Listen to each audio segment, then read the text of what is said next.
तो भाइयों, आज हम रे ऑप्टिक्स का अगला टॉपिक पढ़ेंगे जो है हमारा रिफ्रैक्शन। क्या है? रिफ्रैक्शन पढ़ने की नीड क्यों है? क्योंकि हम डेली लाइफ में बहुत सारे फिनोमेना देखते हैं। अगर उनको हमें एक्सप्लेन करना है तो रिफ्रैक्शन पढ़ना पड़ेगा, अपवर्तन पढ़ना पड़ेगा। जैसे आप लोगों ने देखा होगा, कई बार छत की टंकी पे पैसे गिर जाते हैं किसी कारण से, आप लोग निकालना चाहते हैं तो जैसे आप हाथ डालते हैं उसको आपको ऐसा लगता है बहुत ऊपर है, मैं निकाल लूंगा, तो मैं आप ऐसे करके इसको थोड़ा ऊंचा करके ऐसे डालते हो तो पता चलता है बहुत नीचे, तो अपन पूरे हाथ देते फिर भी नहीं निकाल पा रहे। इसका मतलब है उसकी जो ओरिजिनल डेप्थ है ना, गहराई है, वो हमें नजर नहीं आती। हमें ऐसा लगता है तो बहुत ऊपर है। उसकी जो हाइट है ना, जो डेप्थ है ना, वो हमें ओरिजिनल नहीं दिखाई देती। एपेरेंट मतलब आभासी दिखाई देती, थोड़ा ऊपर उठा हुआ दिखाई देता, पैंदा। वैसा लगता है पैसा ये पड़ा है तो उठा पाऊंगा मैं इसको, लेकिन नहीं उठा। और जैसे कोई ग्लास है, उस ग्लास को आधा भर ले अगर हम पानी से, पूरा भर के भी हो सकता है, आधा भर ले गिलास को, उसमें हम अगर कोई पेंसिल या पेन डाल दें तो हम जब बाहर से देखेंगे ना, हमें ऐसा थोड़ा सा मुड़ा हुआ दिखाई देता है। वो कैसा मुड़ा हुआ? क्या रीजन था? फिर हमने उसको निकाल के देखा तो सीधी थी वो तो पेंसिल, लेकिन पानी के अंदर कैसी हुई, मुड़ी हुई नजर आई हमें। ठीक है ना, ये फिनोमेना। दूसरा फिनोमेना क्या है कि कई बार हम क्या करते हैं, स्विमिंग पूल में जा रहे होते हैं वो करने, अगर पानी बिल्कुल साफ होता है तो यार ये तो बहुत कम गहरा है ना, ऐसा लगता है वैसे तो 1-2 फीट का होगा, हमारा हमसे ना लेंगे, लेकिन पता चलता है फिर वो पता ही चल जाता है परमानेंट, इतना गहरा नजर आता, वो रियल में इतना गहरा होता है। फिर आदमी कई बार जब नहीं तैरने वाले होते हैं तो फिर वो दूसरे तरीके से तैर के ऊपर आते हैं। ठीक है ना, आपको पता कौन सा तरीका है? मतलब रियल में गहराई हमें पता नहीं पड़ पाती है। ठीक है ना, अगर साफ सुथरा पानी है तो, गंदा पानी तो वो नजर ही नहीं आएगा ना। और घटनाएं बताऊं, जैसे तारे हैं रात में टिमटिमाते नजर आ रहे हैं, इसको हम कंटिन्यूसली देखते हैं, कभी ऐसा लगता है इधर गया, कभी इधर गया, कभी इधर गया, टिमटिमाते हुए नजर आ रहे हैं।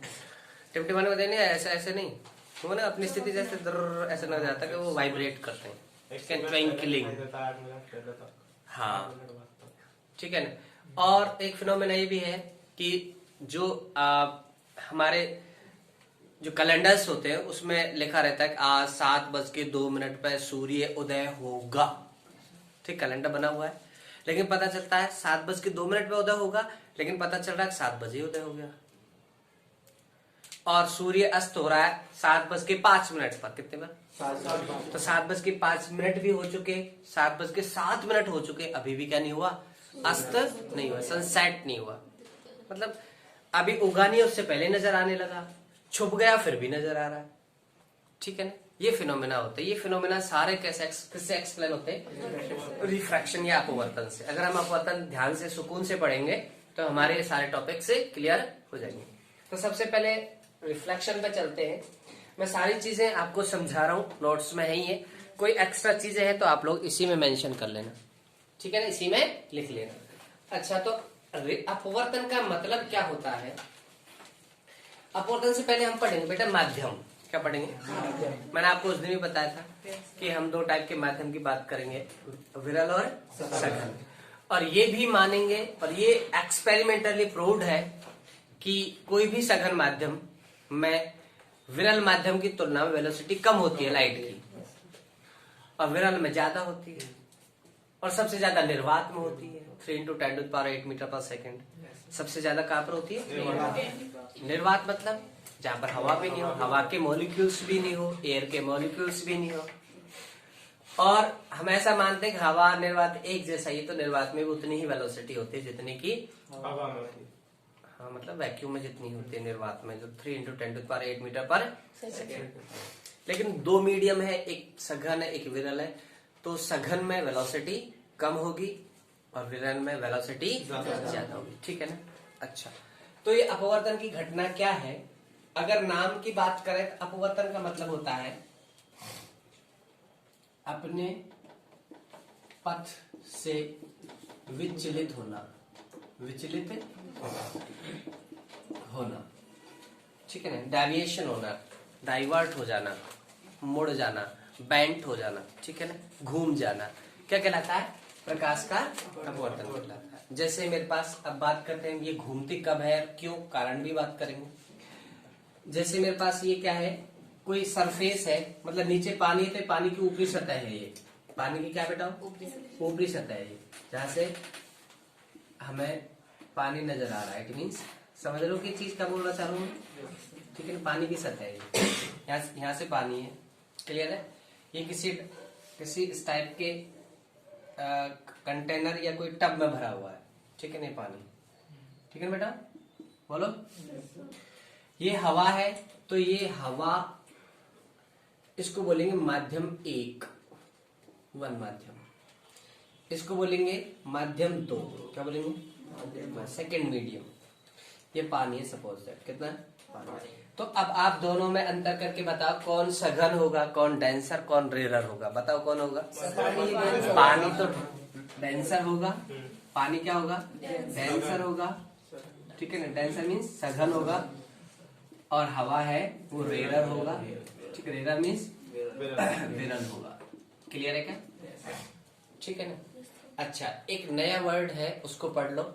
इसका अपवर्तनांक μ1 है, इसका अपवर्तनांक μ2 है। अपवर्तनांक है क्या, एक कांस्टेंट है जो किसी भी मीडियम के बारे में ये बता सकता है कि उसमें वेलोसिटी हवा की तुलना में कितनी ज्यादा हुई है या कितनी कम हुई है। ज्यादा तो हो ही नहीं सकती ना, वेलोसिटी किसी भी मीडियम में हवा से ज्यादा तो, हवा से ज्यादा तो हो ही नहीं सकती। तो कितने गुना कम हो गई वेलोसिटी, कितने गुना, इसको बता सकता है कौन, म्यू।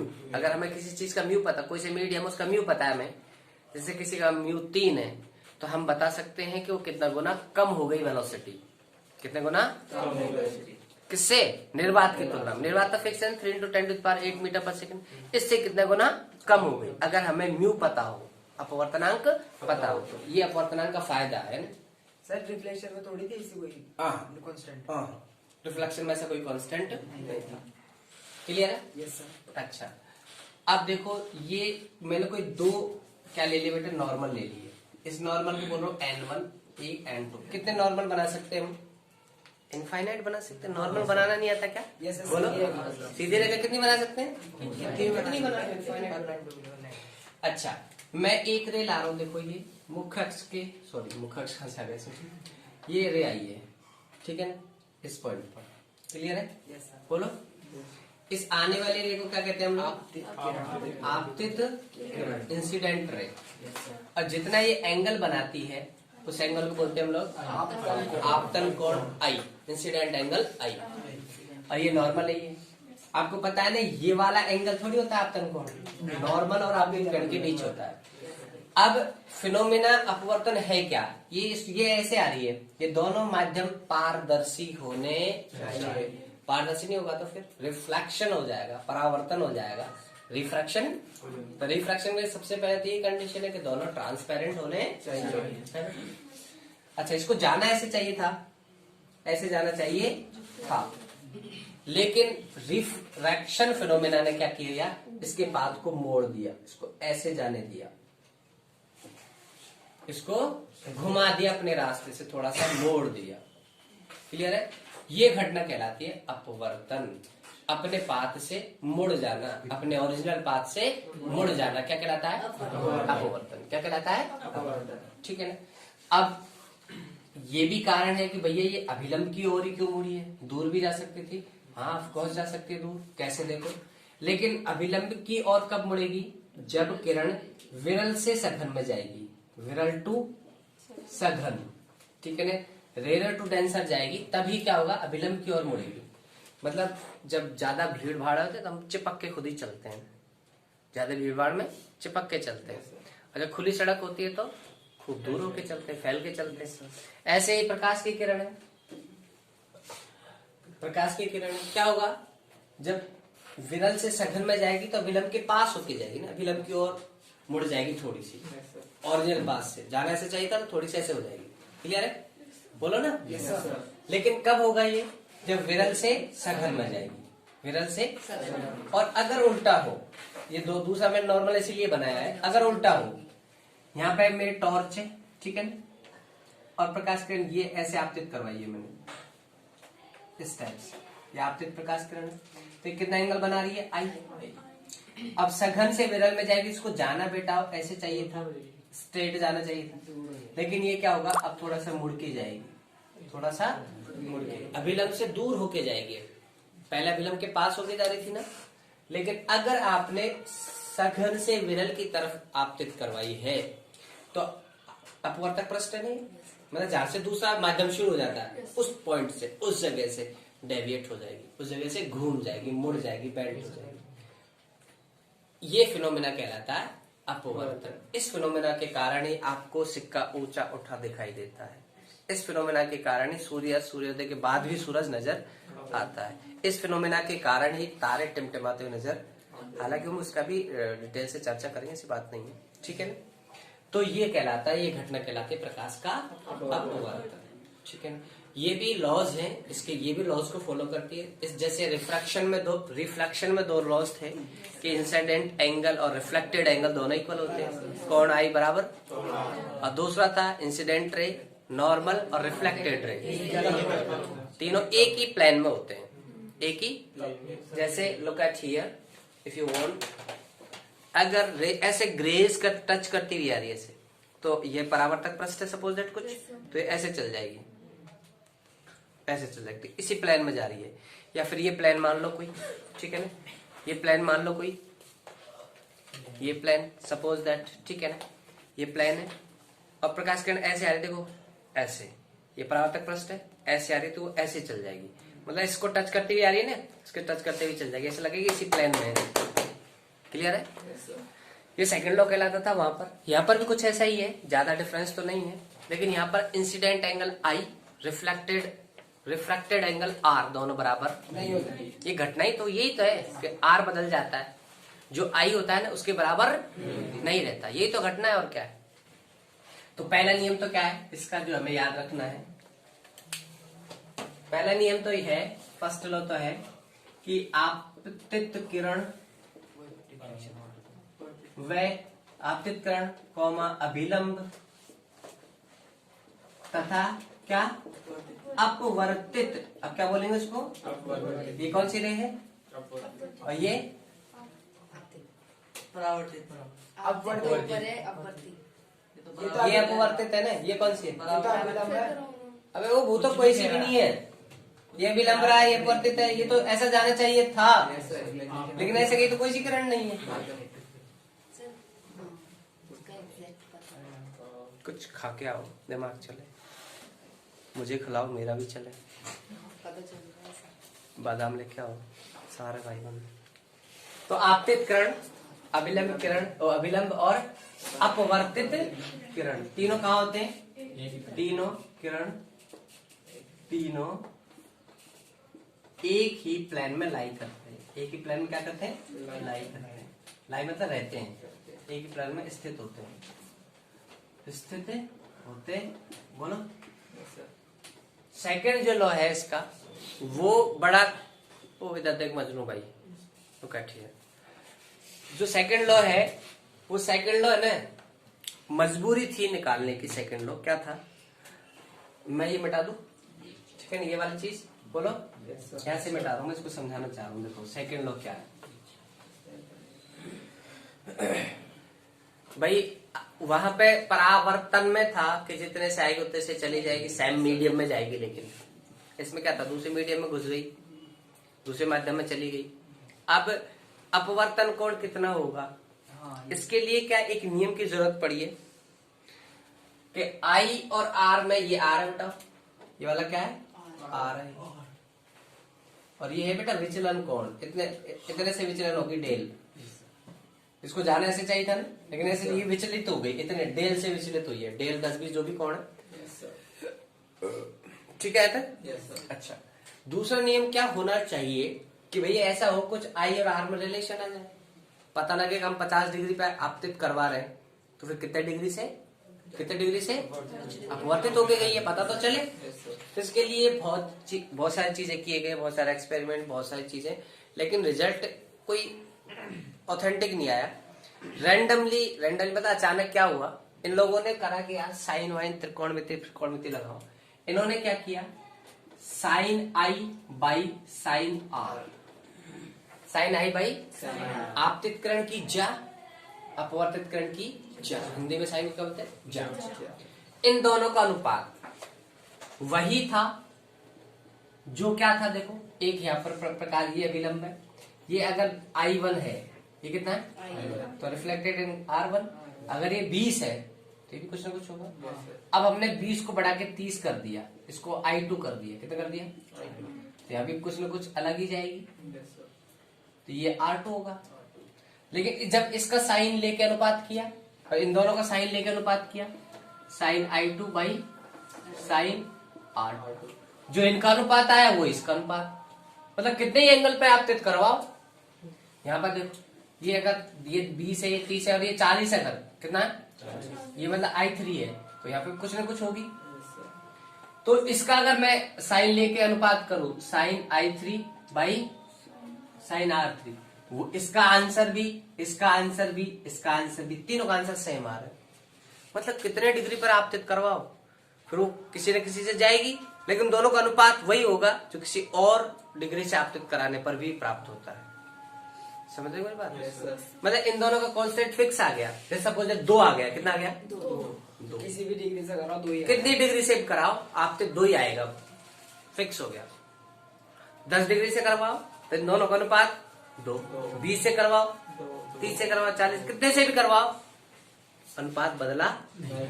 तो इन्होंने कहा कि ये जो वैल्यू है एक कांस्टेंट है। क्या है? कांस्टेंट है। ठीक है, क्या है? कांस्टेंट, कोई नियत वैल्यू है। अब बाद में पता चला कि यार ये वैल्यू तो अपवर्तनांक के बराबर होती है, ये वैल्यू तो अपवर्तनांक के बराबर होती है, ये और भी अच्छी बात है। फिर इसका नाम पड़ गया स्नेल का नियम। क्या? तो इस सेकंड लॉ को बोलते हैं स्नेल का नियम। तो ये क्या है स्नेल का नियम? ये है कि आपतन कोण की जा और अपवर्तन कोण की जा का अनुपात नियतांक होता है, और उस नियतांक की वैल्यू अपवर्तनांक के बराबर होती है। किसके बराबर? किसका अपवर्तनांक है? तो 2 मीडियम है, एक ही रहा, इसका इसके सापेक्ष, इसका इसके सापेक्ष μ/1। अब इसकी बात करेंगे, पर कौन से टेंशन मत करो सर। इस हाँ जिया मतलब इसको 2 इसमें तोड़ लो, वो है क्या इसका मतलब? क्या तोड़? ना इसकी ज्या का मतलब क्या है? किरण जाइन साइन को ज्या बोलते बेटा। हाँ बोलते हैं, लेकिन साइन का मतलब जैसे sine theta, cos theta, tan theta. इसको लंबवतीकरण कुछ नहीं करना। जैसे 10 डिग्री पे, कितने डिग्री पे, तो साइन 10 की वैल्यू घटकों में तोड़ लो, फिर बराबर है। साइन थीटा कॉस थीटा घटक वाली बात नहीं है। जो एंगल है उसका साइन ले लो, और जो एंगल से गई उसका साइन ले लो, दोनों का अनुपात फिक्स है। जैसे यहाँ पे 60 डिग्री पे आपतित कराए थे, साइन 60 की वैल्यू कितनी है? √3/2, √3/2 बटे, अगर सपोज है ये 30 से गई, किससे गई? 30 से, तो साइन 30, साइन 30 की वैल्यू 1/2, तो √3/2 और 1/2, 1/2 से 1/2, तो √3 वैल्यू आई। इसका मतलब इसका अपवर्तनांक √3 है, इसका अपवर्तनांक पक्का है, वही वैल्यू आएगी जो इसका अपवर्तनांक है, जिससे जिसमें गई इसका और उसका अपवर्तनांक निकालो, उसका उल्टा कर दो। अच्छा, अभी चेक करेंगे, अभी जब यहाँ से यहाँ जाएगी तो उसका अपवर्तनांक आ जाएगा। प्रकाश का 10 से 10 ले जाएंगे ना हम लोग, तो अब आई ये कहलाएगा, फिर ये आई होगा, ये आर होगा, फिर ये बाई ये कर लेंगे तो उसका अपवर्तनांक आ जाएगा ऊपर वाले का। नीचे वाले का अपवर्तनांक जिसमें इससे इसमें गई है तो वो नीचे वाले का अपवर्तनांक आएगा इसके सापेक्ष। अपवर्तनांक किसी के सापेक्ष निकाला जाता है, अकेला खुद का नहीं। तो ये कहलाएगा 2 का 1 के सापेक्ष अपवर्तनांक, जिसकी वैल्यू कोई कांस्टेंट है, नियतांक है। ये होता है sine i by sine r. इसी को बोलते हैं स्नेल का नियम। क्या बोलते हैं? स्नेल का नियम। ठीक है ना, बोला C1/C2 वो समझा रहा हूँ पूरी। अब बात कर लेते हैं कि अपवर्तनांक चीज क्या है। स्नेल लॉ को डिटेल से पढ़ लेते हैं, ठीक है ना। किसको? Snell law. ये मिटा दूं? एक ऊपर वाला मध्य में, हाँ, एक ऊपर वाला नीचे वाला मिटा दूं क्या? अब देखो, पहले अपवर्तनांक बात कर लेते हैं, फिर इसी की और आगे बात कर लेंगे। तो अब बात करते हैं हम लोग अपवर्तनांक क्या है। इंग्लिश में क्या बोलते हैं बोलो? Refractive index. क्या बोलते हैं? अच्छा, अपवर्तन की परिभाषा क्या हुई बताओ? जब प्रकाश की किरण एक माध्यम से दूसरे माध्यम में जाती है तो वह दूसरे माध्यम में अपने पथ से विचलित हो जाती है। दूसरे माध्यम, इस घटना को प्रकाश का अपवर्तन कहते हैं। इसको जितनी देर देखेगा ना, उससे जितना लाभ नहीं तेरे को, जितना इधर देखने से लाभ। ये तेरे पास ही रहेगी, ये कहीं नहीं जाएगी। किसमें? नोट्स में देख रहा इधर देखा भी, नोट्स भी तेरे पास ही रहेंगे। इधर देखो कंटिन्यूस। तो बात कर लेते हैं अपवर्तनांक किसकी? अपवर्तनांक इंग्लिश में बोलेंगे refractive index. Refractive index RI लिखेंगे हम लोग म्यू से। एन से भी लिख सकते हो, नीटा से भी लिख सकते हो, कोई प्रॉब्लम नहीं। हम लोग म्यू से लिखेंगे। किसे लिखेंगे? सबसे पहले तो कांस्टेंट है। ये क्या है बेटा? कांस्टेंट है तो इसका कोई मात्रक विमेय सूत्र, ठीक है ना। अभी और बात कर लेते हैं। ये अपवर्तनांक दो टाइप से होगा बेटा। कितने टाइप से? दो टाइप से। पहला है निरपेक्ष अपवर्तनांक, एब्सोल्यूट निरपेक्ष अपवर्तनांक। इसको बोलेंगे एब्सोल्यूट रिफ्रैक्टिव इंडेक्स। दूसरा होता है सापेक्ष अपवर्तनांक। क्या होता है? अपवर्तनांक।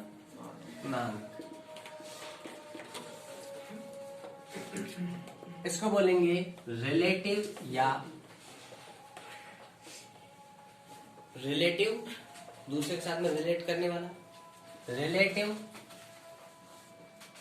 रिफ्रैक्टिव इंडेक्स, ठीक है ना। निरपेक्ष अपवर्तनांक तो क्या है?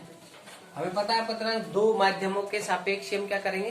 तुलना करेंगे, ठीक है ना। दो माध्यम में वेलोसिटी की तुलना करेंगे। तो देखो, जैसे इसको लिख रहा हूं मैं म्यू किसी भी मीडियम का एयर के सापेक्ष,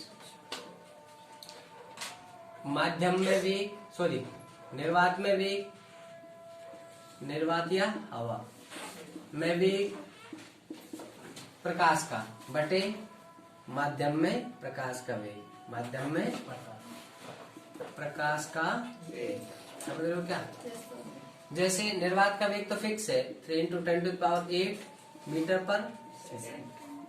अब हमें पानी का अपवर्तनांक निकालना है। किसका? तो जब पानी के अपवर्तनांक निकालेंगे तो कैसे निकलेगा पानी का अपवर्तनांक?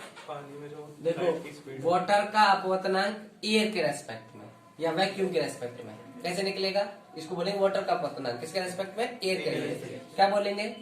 हवा में वेग बटे वाटर में वेग, वाटर में प्रकाश का वेग, प्रकाश का ये हो जाएगा हवा, पानी का निरपेक्ष अपवर्तनांक। पानी का निरपेक्ष अपवर्तनांक मतलब किसी का भी अपवर्तनांक निकालना है, पानी का, हीरे का, कांच का, ग्लास का, ग्लिसरीन का, किसी का भी निकालना है तो क्या करो? उसकी तुलना हवा से कर दो। हवा से? उसकी तुलना हवा से कर दो, क्योंकि हवा को होता है एक। हवा को होता है एक। हवा को होता है निरपेक्ष अपवर्तनांक। हवा कितना होता है? एक। लेकिन निकालेंगे कैसे? पानी का निकालना है तो हवा में वेग बटे पानी में वेग। हवा का, पानी का निरपेक्ष अपवर्तनांक आ गया। गिलास का मतलब कांच का निरपेक्ष अपवर्तनांक निकालना है। किसका? कांच का, ग्लास का निरपेक्ष अपवर्तनांक तो हवा से तुलना कर दो। किसे?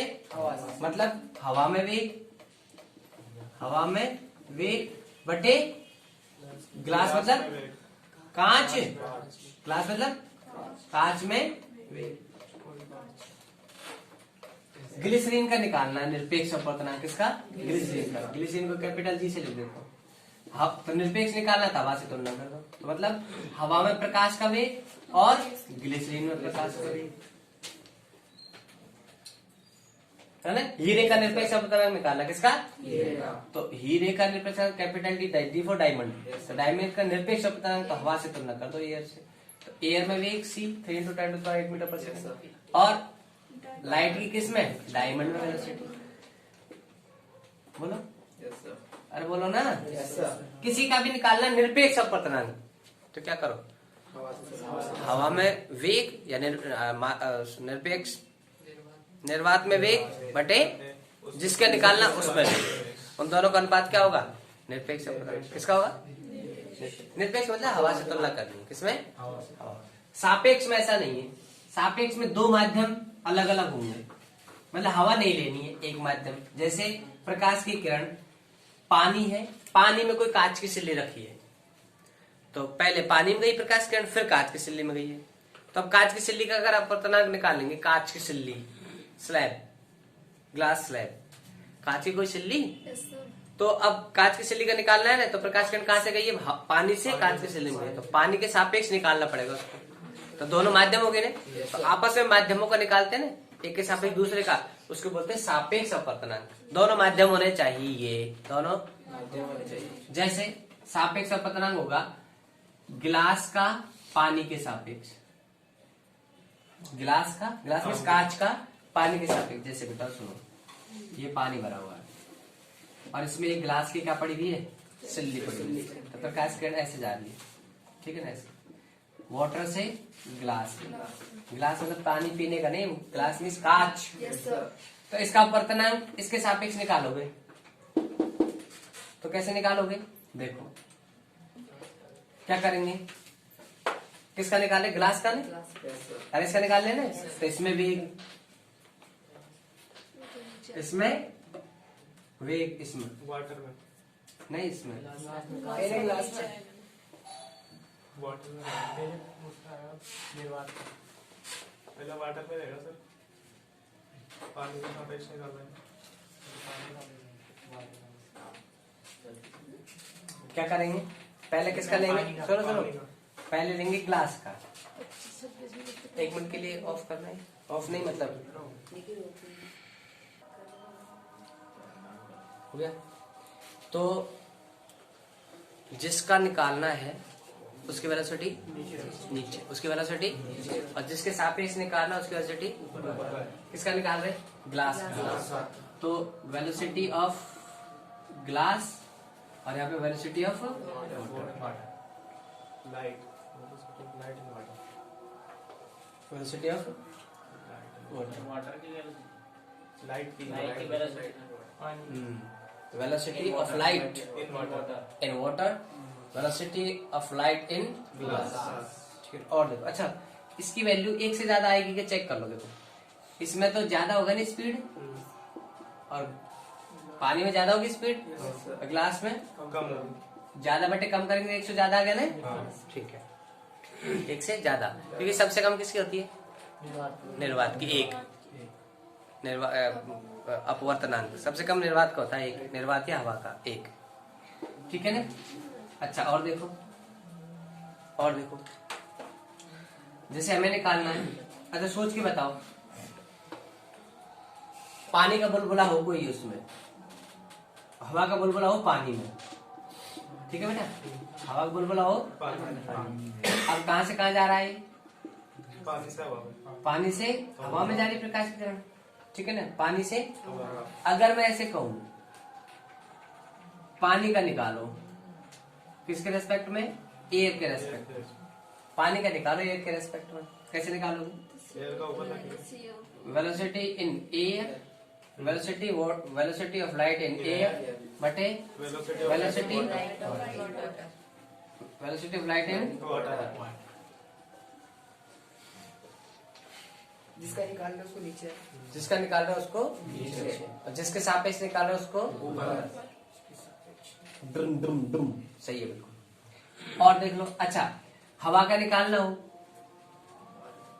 हवा का निकालो किसके सापेक्ष, वाटर के सापेक्ष, क्या कर दो, हवा का निकाल रहे हैं तो वेलोसिटी इन एयर, किसके रेस्पेक्ट में, velocity of light in water, velocity of light in water, ठीक है ना भाई, याद रखो पहली वाली चीज, जिसका निकालना उसको नीचे, जिसके रेस्पेक्ट में निकालना उसको, चाहे निरपेक्ष हो चाहे सापेक्ष, निरपेक्ष में हवा के सापेक्ष निकालते हैं, हवा का ऊपर, हवा में वेलोसिटी ऊपर, और जिसका निकालो उसकी वेलोसिटी उसमें वेलोसिटी नीचे। क्लियर है क्या? ये याद रखो बस। क्लियर है? अच्छा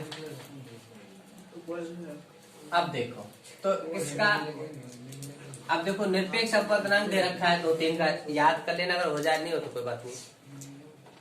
mu of air with respect vacuum. चलो पहले तो वैक्यूम का ही देख लो, वैक्यूम का खुद का, वैक्यूम में एयर एक ही मान लो आप, उसका होता है एक, है ना? वैक्यूम एयर एक ही मान लो आप, ठीक है? वैसे कुछ अलग होता है लेकिन आप एक मान लो। अच्छा देखो refractive index, absolute refractive index किसका? वाटर का, पानी का। किसके रेस्पेक्ट में? एयर के। तो एयर को लिखो चाहे मत लिखो, अपने आप समझ लेना एयर के रेस्पेक्ट में कह रहे हैं। अकेली चीज दिख रही है ना यहाँ पर, समझ लेना एयर के रेस्पेक्ट में, एब्सोल्यूट है वो। सापेक्ष है तो देगा खुद, नाम बोलेगा दोनों चीजों का। और सिर्फ ऐसे बोल रखा है पानी का अपवर्तनांक, इसका मतलब पानी का हवा के साथ निकाला हुआ है, तो क्या होगा वो?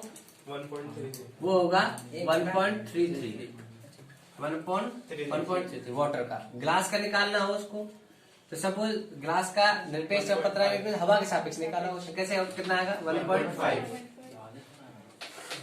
अगर हीरे का पूछ रहा हो, हीरा डायमंड का, तो म्यू डी डायमंड होता है 2.4।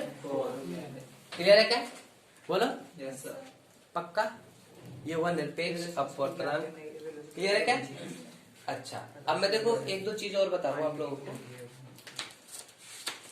कि स्नेल के नियम को याद रखने का आसान तरीका क्या है। देखो स्नेल के नियम को याद रखने का आसान तरीका देखो कैसे याद रखना है।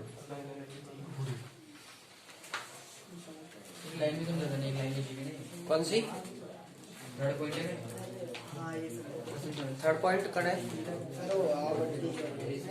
अच्छा देख लो, आपतित प्रकाश किरण की चाल रंग में तरंग दैर्ध्य बदल जाती है जबकि आवृत्ति नहीं बदलती। पता था ना? परावर्तन में दोनों में आवृत्ति, क्योंकि आवृत्ति डिपेंड करती है जहां से लाइट आ रही है, तो वो अपने कंट्रोल में थोड़ी है। वो तो 1 सेकंड में जितनी रेज जितने ऑक्सीडेशन भेजा रहा है वो तो फिक्स है वहां से, उसको चेंज नहीं कर सकता। वो जैसे अब मीडियम आएगी तो वेलोसिटी चेंज हो जाएगी, कलर चेंज हो जाएगा और लैम्डा चेंज हो जाएगा। लैम्डा सिर्फ क्या नहीं चेंज होता, क्योंकि आवृत्ति किस पर डिपेंड करती है? स्रोत हमारे पास थोड़ी है। अच्छा अब देखो एक छोटी सी स्नेल का नियम याद करने का तरीका बताऊंगा आप लोगों को, कैसे याद करेंगे। देखो इधर, अब सुनो सीधा सट्टा स्नेल का नियम याद करने का तरीका देख लो। ये है पानी, ठीक है ना? ये है पानी, ये है सपोजेट हवा, इसका म्यू1 इसका म्यू, ठीक है ना? ये होगा नॉर्मल, ये आपतित किरण इंसिडेंट एंगल आई, ये refracted rays refracted angle r, ठीक है ना? तो sine i by sine r क्या कहलाता था? 2 का 1 के सापेक्ष अपवर्तनांक, 2 का 1 के सापेक्ष है इसका, जिसमें गई है ना उसका इसके सापेक्ष, ठीक है ना? आप लोग इसको देखो म्यू2 कैसे लिख सकते हो? Sine i upon sine r is equal to म्यू2 बाई म्यू1। ओह सर ये क्या हो गया? ये किसकी वैल्यू रखी मैंने? म्यू2 1। चेक करें इसको, क्या मैं ऐसे रख सकता हूँ क्या? चेक करें, चेक करें। देखो इसको ऐसे रख सकते हैं क्या? दूसरे का बाई पहले का, देखो क्या है? म्यू2 1 की जगह मैंने क्या लिखा है? म्यू2 बाई म्यू1। क्लियर है ना? बोलो बोलो ना। अगर मैं म्यू2 बाई म्यू1 की जगह ये लिया था तो कोई दिक्कत है क्या? कुछ नहीं है ना? अरे इसकी वैल्यू अगर मैं ये सिद्ध कर देता हूँ कोई प्रॉब्लम है क्या? इसकी वैल्यू ये रखी है मैंने, तो इसकी वैल्यू में ये अगर आ जाए तो प्रूव हो जाएगा ना? मतलब ये है LHS, ये है ये ना RHS LHS लिया हूं।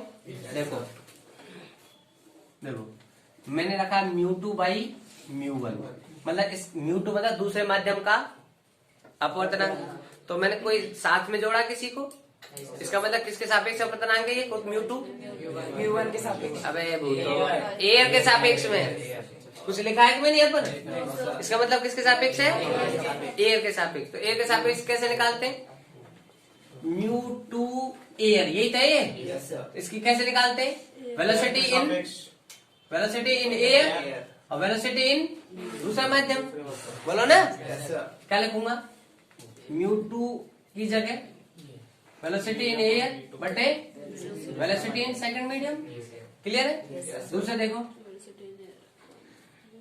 म्यू1 का मतलब ए के सापेक्ष है म्यू1, तो VA अपॉन V1, तो क्या लिखूंगा VA अपॉन V1। इससे खत्म हो गया, ये ऊपर चल जाएगा, तो म्यू2 बाई म्यू1 बराबर क्या होगा V1 बटे V2। सोचो सोचो सोचो सोचो, अभी थोड़ी देर पहले पढ़ाया था कि जिसका निकालना उसको नीचे, जिसके सापेक्ष निकालना उसको ऊपर, तो मैं ऐसे लिखता हूं जिसका निकालना है उसको नीचे, तो दूसरे का निकालना है किसके सापेक्ष, आया नहीं आया? क्या पढ़ाए थे अभी ये तो कहा था जिसका निकालना उसके वेलोसिटी नीचे, जिसके रेस्पेक्ट में उसकी वेलोसिटी, ऐसे तारा ही इसको देखो तुम, तो जिसका निकालना है उसकी वेलोसिटी, उसमें वेलोसिटी नीचे, जिसके सापेक्ष निकालना उसमें वेलोसिटी ऊपर, ऐसे ही तारा है। तो इस चीज को मैं म्यू2 1 तो लिखूंगा, और ये किसके बराबर है म्यू2 बाई, सही है ना? इसलिए म्यू2 1 को क्या लिखूंगा म्यू2 बाई। क्लियर है क्या? अच्छा, इसी को ये भी तो लिखूंगा फिर, इसको अभी तो सिद्ध करा है V1 बटे V2, V1 बटे V2। क्लियर है? तो आप इतना सब लिख सकते हो sine i by sine r बराबर V1 बाई, भाई सब बराबर ही थे, और देखो और भी बराबर निकल के आएगा। देखो लैम्डा बराबर सी बराबर क्या होता है, वेलोसिटी बराबर क्या होता है लैम्डा इंटू एफ, याद है क्या?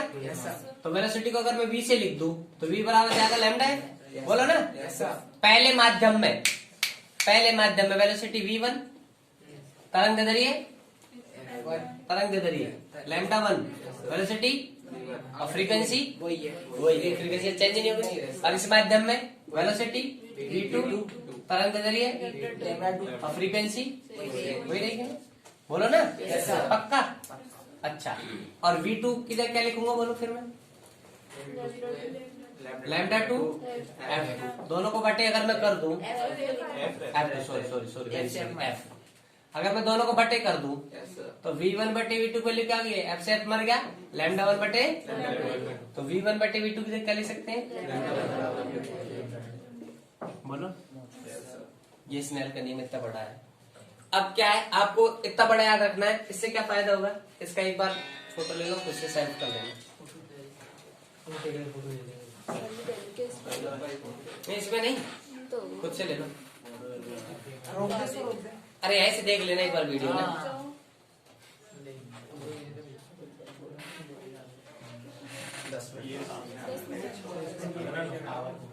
ठीक है, अब देखो फटाफट ये मिटा दो। अब स्नेल का नियम याद तो पूरा रखना है, और याद रखने का तरीका और बता रहा हूँ। देखो क्वेश्चन करने तो कैसे इजी करने, देखो इधर। अब आप लोग इसको इतना सा भी याद रख सकते हो, आप लोग इसको ऐसे लिख सकते हो sine i by sine r बराबर होगा म्यू2 बाई म्यू1, ऐसे लिख सकते हो। इससे बेस्ट तरीका कोई नहीं है। अब इसको इससे गुणा कर दो, इससे गुणा, क्या बनेगा म्यू1 साइन आई बराबर म्यू2 साइन आर। इससे बढ़िया तरीका कुछ नहीं है स्नेल के नियम याद करने के लिए। पहला माध्यम इसका म्यू1 इसका म्यू2 है ना, पहला माध्यम इसकी साइन, कौन पहला माध्यम का साइन आई, अरे नहीं समझ आएगा। पहला माध्यम में कौन कौन सा आई का साइन, ये बाई इसका साइन, ये बाई इसका साइन, ये बाई इसका साइन, ये बाई ये और इसका साइन दोनों गुणा, ये इसका साइन दोनों गुणा। क्लियर है क्या? इसी तरीका जिस माध्यम से आई है उसका म्यू उसका कौन दोनों गुणा कर दिया, बराबर होगा जिस माध्यम में गई है उसका म्यू उसका कौन। क्लियर है? तो म्यू1 साइन आई, म्यू2 इसके अलावा अगर वेलोसिटी पूछ रहा है तो इन दोनों को ले लो आपस में, इन दोनों को ले लो, क्या दिक्कत, ऐसे ले लो sine i by sine r बराबर कितना बेटा V1 बटे। अब देख लो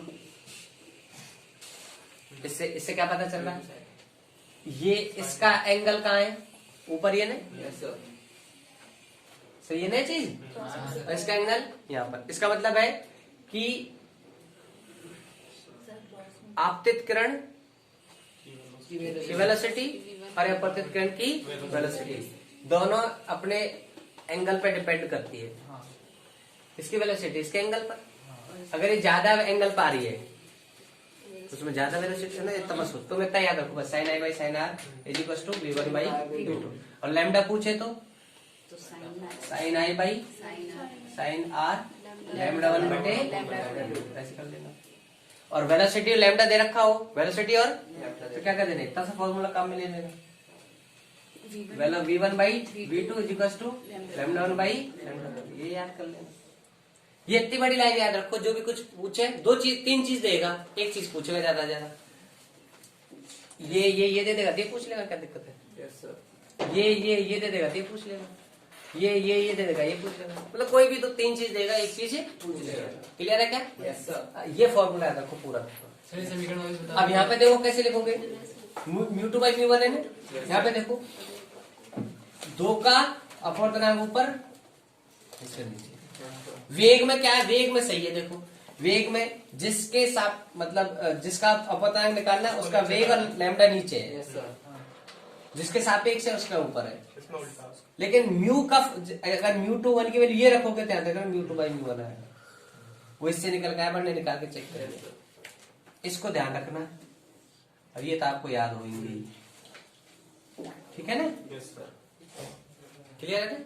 याद रखना है इसको, 2-3 बार क्वेश्चन करने। क्लियर है क्या? अच्छा, अब देखो मैं इसको और प्रूव कर रहा हूँ कि देखो क्या क्या चीज हम प्रूव करना चाह रहे हैं। अभी 10 मिनट हमारे पास। देखो डबल अपवर्तन देख रहे हैं, डबल अपवर्तन कितना, 2 बार।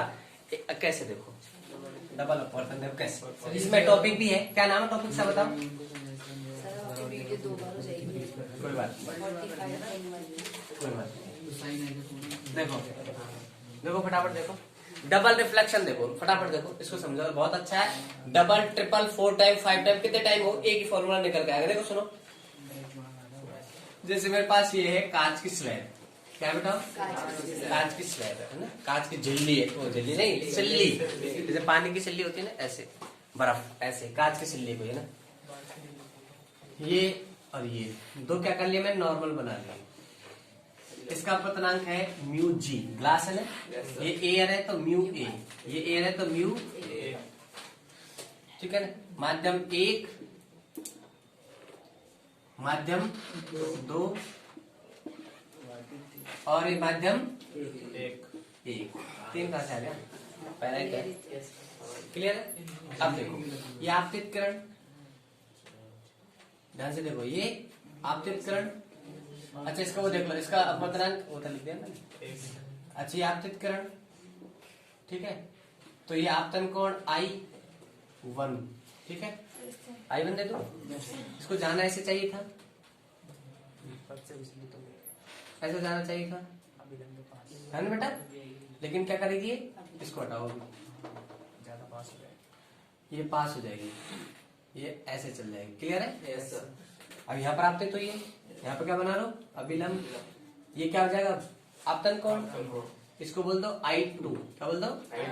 अभी इसको जाना ऐसे चाहिए था बेटा, लेकिन कैसे हो जाएगी, ऐसे दूर, उसकी सेम। हाँ वो बना रहा हूँ मैं, कोशिश कर रहा हूँ। देखो ये शुरुआत में जो आई है ना, ऐसे जाना चाह रही थी ना, लेकिन अपवर्तन होने की वजह से देखो जाएगी तो उसी दिशा में, लेकिन अब थोड़ा सा ये विस्थापित हो गई, अब दिशा तो वही है, लेकिन अब विस्थापित होगी, इसको बोलते हैं पार्श्व,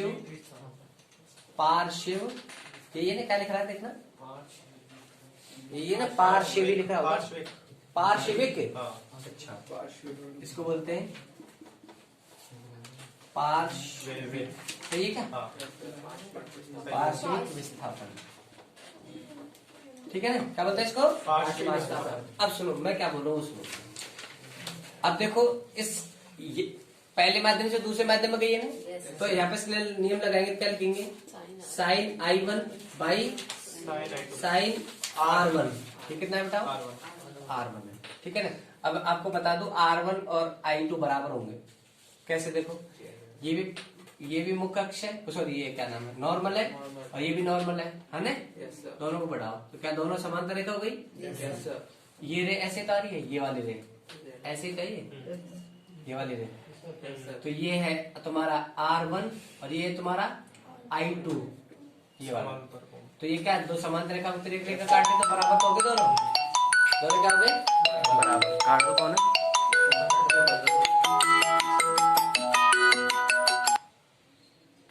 देखो तो sign I1 by sine R1। अच्छा देखो अब मैं यहाँ पे क्या बोल रहा था कि R1 की वैल्यू I2 के बराबर है, ठीक है ना। अच्छा चलो sine I1 by sine I1 by sine R1 बराबर क्या होगा बोलो, μ2 बाई μ1। क्लियर है ना, या इसको ऐसे बोल दो μ21 बोलो। तो इसको सेट करो, sign I1 by sine R1 बराबर कितना बेटा, 2 कौन सा है जी, तो mu G by mu A, या क्या बोलेंगे इसको म्यू जी ए, ऐसे बोलेंगे ना। दूसरे भाई तो दूसरे का पहले के सापेक्ष, इसको तो इक्वेशन नंबर 1, इक्वेशन नंबर। अच्छा ये हुआ पहला परावर्त अपवर्तन, ये हुआ पहला काटना इसको अपवर्तन, बस पहला अपवर्तन क्लियर है। दूसरा अपवर्तन देखो यहाँ पर भी होना अपवर्तन, बोलो ना। अच्छा यहाँ पे अपवर्तन बताओ, साइन क्या I2 बटे साइन कौन सा ये वाला एंगल R2 बराबर क्या लिखेंगे μ2 नहीं μ1 है ये 1 दूसरे में गई ना, तो μ1 बटे अरे नहीं आ रहा समझ में, आ रहा सर, आ रहा। इसमें जा रही है ना, तो यही तो लूंगा मैं। अभी ये 1 है तो मैं क्या करूँ, वो जो है वो तो लिखूंगा मैं बाई μ2, क्लियर है। अच्छा इसको क्या लिखोगे μ2 नहीं μ1 2 1 2, ये 1 है ये 2 है, तो इसका इसके सापेक्ष। अच्छा इसका नाम रखो जो है ओरिजिनल में साइन I2 बटे साइन R2 बराबर म्यू ए कितना है μ1 को क्या बोल रहे हैं μ1 म्यू ए है ना, 1 ये है तो म्यू ए है ना, म्यू ए और म्यू जी बराबर म्यू ए जी, यही है ना। अच्छा देखो सही है क्या, है बेटा सही है, एयर का ही तो है। इधर देखना यार, जी है ना तो जी ये ऊपर है ना, उसको उधर लिख रखा है ना ऊपर वाले उधर, सही है ना। अच्छा देखो इधर से इतना सा इक्वेशन उठा लो, कितना भी उठा लो, 3 है ना, 3 में से कुछ भी उठा सकते हो, कोई दिक्कत थोड़ी है। इतना से उठा लो, इसको दे दो समीकरण 1, इसको दे दो समीकरण नंबर 2, तो समीकरण 1 और 2 को गुणा कर दो, समीकरण 1 व समीकरण 2 को गुणा करने पर इसको करो पहले, ये कितना है देखो चल रहा है, बंद हो गया।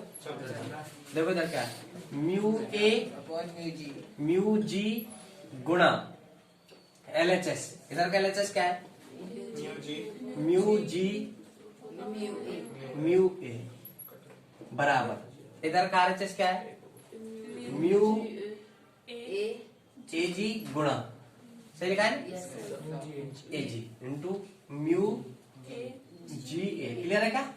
अब देखो म्यू जी से म्यू जी ए से कट गया, ऐसे लिख दू म्यू जी ए इंटू म्यू जी ए, क्लियर है बराबर। इसका मतलब क्या है कि यहाँ पर इन दोनों का क्या निकाल लो, इसका इसके सापेक्ष अपवर्तन और पहले अपवर्तन में, फिर दूसरे अपवर्तन में इसका इसके सापेक्ष, इन दोनों का गुणा 1 होता है। अगर 3 टाइम भी हो रहा होता, कितने टाइम, जैसे सपोज दैट यहाँ के बाद इस जगह पर ये सपोज दैट ये सुनो, इसको तो पहले फोटो ले लो, कुछ ले लो फटाफट ले लो, इसको उतारना है आप लोगों को, जल्दी ले लो फटाफट।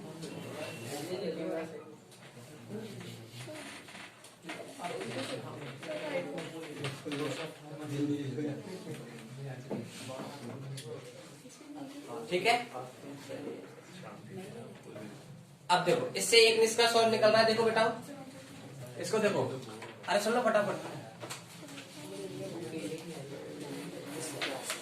देखो इससे एक निष्कर्ष और निकल रहा है, देखो इससे एक निष्कर्ष और निकल रहा है mu A ji into mu G ए बराबर 1 है ना। अगर मुझे ये निकालना हो म्यू ए जी निकालना, तो क्या लिखूंगा 1/म्यू ए जी, ये लिखूंगा ना बेटा, इसको ऊपर ले जा सकते हो आप लोग उल्टा करके। तो mu A ji inwards. Mu ऐसे करो ना, 2 गिलास का, इधर देखो, पानी का, सॉरी यार, हवा का गिलास के सापेक्ष अपवर्तनांक, गिलास का हवा के सापेक्ष अपवर्तनांक का व्युत्क्रम होता है। इसके सापेक्ष अगर 5 आ रहा है तो इसके पास 1/5 आएगा, व्युत्क्रम होता है। ठीक है, याद रखोगे। या फिर आप ऐसे लिख सकते हो, म्यू जी ए को ऐसे लिख सकते हो, माइनस लगा, नहीं रहना बस इतना याद, माइनस नहीं होगा, इतना याद रखो बस। ठीक है ना, एक दूसरे के व्युत्क्रम होते हैं अपवर्तनांक। ठीक है, अच्छा ये डेरिवेशन है इसमें। ठीक है ना, सेकंड नंबर की। कल इसके वो पढ़ेंगे उदाहरण।